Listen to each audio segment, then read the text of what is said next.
Hello guys, সবাই কেমন আছেন? আজকে আমি আমাদের সার্কিট হাউস দেখাবো আপনাদের। বিকেলবেলা হাঁটতেছি, তারপর ভাবতেছি সার্কিট হাউস যাই।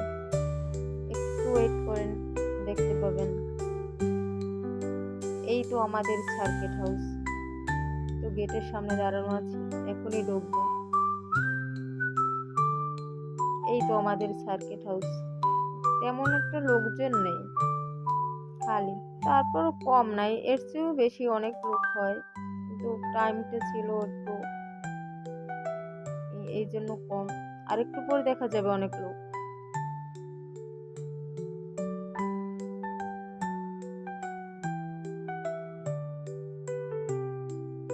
সামনে গেলে আরো ভালো লাগবে। আমি তো অনেক দূর থেকে ভিডিওটা শুরু করছি, সেই জন্য ভালো দেখা যায় না।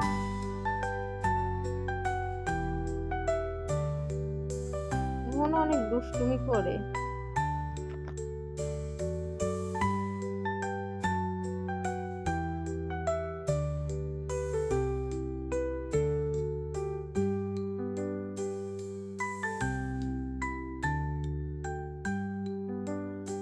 ভাবতেছি কি করব। তাই বেশিরভাগটাই টার্গেট ছিল পিৎজা খাবো, কিন্তু কপাল খারাপ, যাই দেখি দোকানগুলো বন্ধ।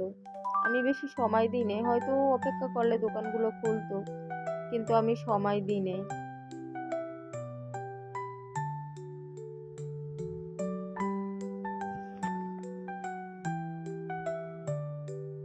দেখি সামনে যাইয়ে কি করা যায়, কি খাওয়া যায়।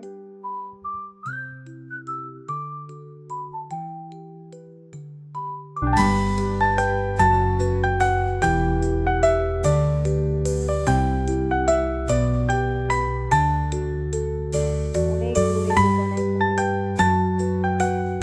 এই তো সব চেয়ারগুলো খালি, কোনো লোক নেই।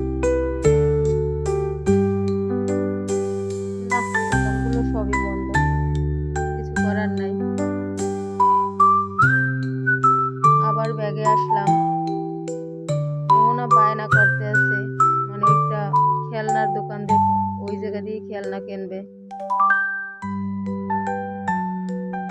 আমি বললাম যে না আম্মু, ভালো না, এগুলো এখন কেনা লাগবে না। তা কি শোনে, সে কিনবে কিনবে কিনবে।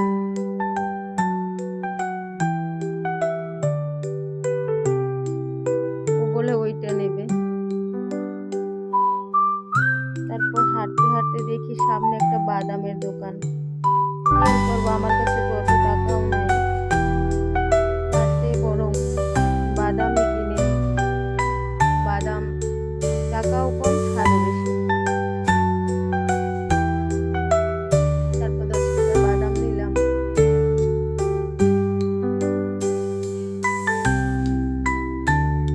ও বাদাম খাবে, বাদাম নিল।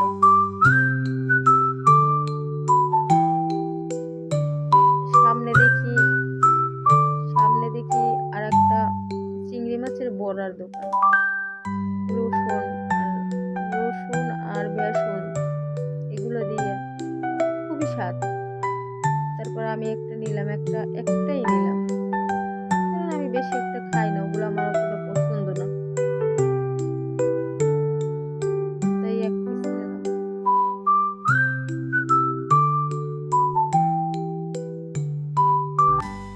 আমার পার্সেল করে দেবে, সেই জন্য আমি ওয়েট করতেছি।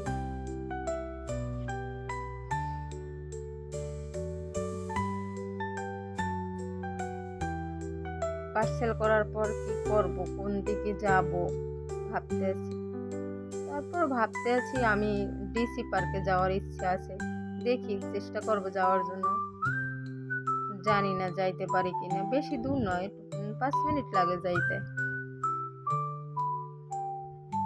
এখন আবার অনেক লোক আইসে ভরে গেছে, অনেক লোক, এত লোক হয়েছে 5 মিনিটের ভিতর।